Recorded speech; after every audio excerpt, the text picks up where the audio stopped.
रविंद्र जडेजा जो है उसने उसकी जो परफॉर्मेंस है इतने सालों से खेल रहे हैं उसका बनता था, पर मैं सही मानता हूँ कि उन्होंने वो बोट मिस कर दिया। अगर आते भी तो ये खिलाड़ी जो है हमारी टीम रेडी, जो नेक्स्ट जनरेशन रेडी है, उसमें थोड़ा सा गैप हो जाता। तो मुझे लगता है कि सही डिसीजन है और ऋषभ पंत को रिस्पॉन्सिबिलिटी दी है। थोड़ा सा उनका थोड़ा मोरल डाउन हो गया था चैंपियंस ट्रॉफी के बाद, पर गौतम गंभीर के हाथ में है आपके किस तरह से ऋषभ पंत को वापस वो ऋषभ पंत बनने दें। शुभमन गिल का डिसीजन जो है फुल मार्क्स टू सिलेक्टर्स। बाकी जो टीम सिलेक्ट हुई है उसमें भी मैं बहुत खुश हूँ। By the way Shreyas Iyer team में नहीं है, क्या बात कर रहे हो? रियली? ओह माय गॉड, अच्छा जी। श्रेयस अय्यर का ना होना बहुत, मुझे लगता है कि एक ऐसी क्वालिटी है जो बैटिंग में मुझे हैरानी है। श्रेयस अय्यर और सरफराज खान का ना होना, और ये the selectors have gone back two players like Eswaran और करुण नायर, ये बताता है कि थोड़ा माइंडसेट का शिफ्ट है बीसीसीआई में। मुझे तो लगता है कि बहुत बढ़िया डिसीजन है सिलेक्टर्स का, क्योंकि मैं हमेशा से कह रहा था ऐसा एक कप्तान होना चाहिए जिसका गारंटी है कि वो तीनों फॉर्मेट में एक तो श्योरिटी होनी चाहिए भारतीय टीम के लिए, और दूसरा कि थोड़ा सा उसके पास समय होना चाहिए ग्रो इन करने के लिए। आप वैसे कहते तो हैं कि रविंद्र जडेजा जो है उसने उसकी जो परफॉर्मेंस है इतने सालों से खेल रहे हैं उसका बनता था, पर मैं सही मानता हूँ कि उन्होंने वो बोट मिस कर दिया अब क्योंकि अगर आते भी तो ये खिलाड़ी जो है हमारी टीम रेडी, जो नेक्स्ट जनरेशन रेडी है, उसमें थोड़ा सा गैप हो जाता। तो मुझे लगता है कि सही डिसीजन है और ऋषभ पंत को रिस्पॉन्सिबिलिटी दी है। थोड़ा सा उनका थोड़ा मोरल डाउन हो गया था चैंपियंस ट्रॉफी के बाद, पर गौतम गंभीर के हाथ में है आपके किस तरह से ऋषभ पंत को वापस वो ऋषभ पंत बनने दें जो कि हमें चाहिए। क्योंकि ऋषभ पंत को अगर आपको उसको श्योरिटी नहीं लगेगी ना कि वो टीम उसके बिना नहीं चल सकती, तो वो आपको परफॉर्म नहीं करके देगा। तो वो फीलिंग लानी बहुत जरूरी है। इसलिए मैं कहता हूं कि कोच इतना जरूरी नहीं होता आजकल कि क्रिकेट में जितना कि मेंटोर जो होता है ना, मैन मैनेजर, वो ज्यादा जरूरी है एक अंतर्राष्ट्रीय टीम के लिए। तो शुभमन गिल का डिसीजन जो है full marks to selectors.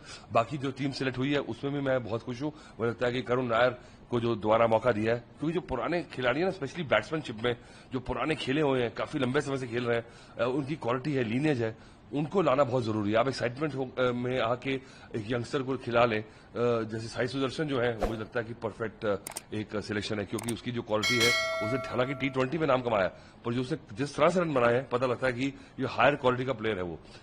Karun Nair की मैंने बात की, अभिमन्यु ईश्वरन जो है उनकी सिलेक्शन बहुत बढ़िया है, क्योंकि मुझे लगता है कि इतने सालों से रन पे रन बनाते चले जा रहे हैं, तो उनका आना बहुत जरूरी था। तो मुझे लगता है कि full marks to the selectors. हालांकि एक दो जो है आप क्या सोच रहे होंगे मोहम्मद शामी के बारे में, पर मैं कहता हूँ मानते सही है, मोहम्मद शामी को भी पता है अंदर से कि टेस्ट मैच खेलने हैं ना, तो ये नहीं है कि आपको 10 ओवर ही डालने हैं। क्या पता अगर लंबी बैटिंग हो गई आगे और सेकंड थर्ड स्पेल हो गया और शाम को टी के बाद जो एक आपको एक्स्ट्रा बर्स्ट चाहिए होता है, अगर वो आपके स्पेयर एंड में नहीं है ना, वो तो फिर आप टीम को लेट डाउन कर देंगे। और जैसे ही जोर लगाया, कहीं इंजर्ड हो गए, तो पूरा लंबा दौरा है, 5 टेस्ट मैचेस की एक सीरीज होती है ना, इसमें बड़े उतार चढ़ाव आते हैं। तो I think it's a good team. Sir एक का सवाल उठता है, वो ये है कि श्रेयस अय्यर हो गए, ऋतुराज गायकवाड़ हो गए, सरफराज खान हो गए, ये नाम पे भी चर्चा चल रही थी। और ये वही by the way Shreyas Iyer team में नहीं है, क्या बात कर रहे हो? रियली?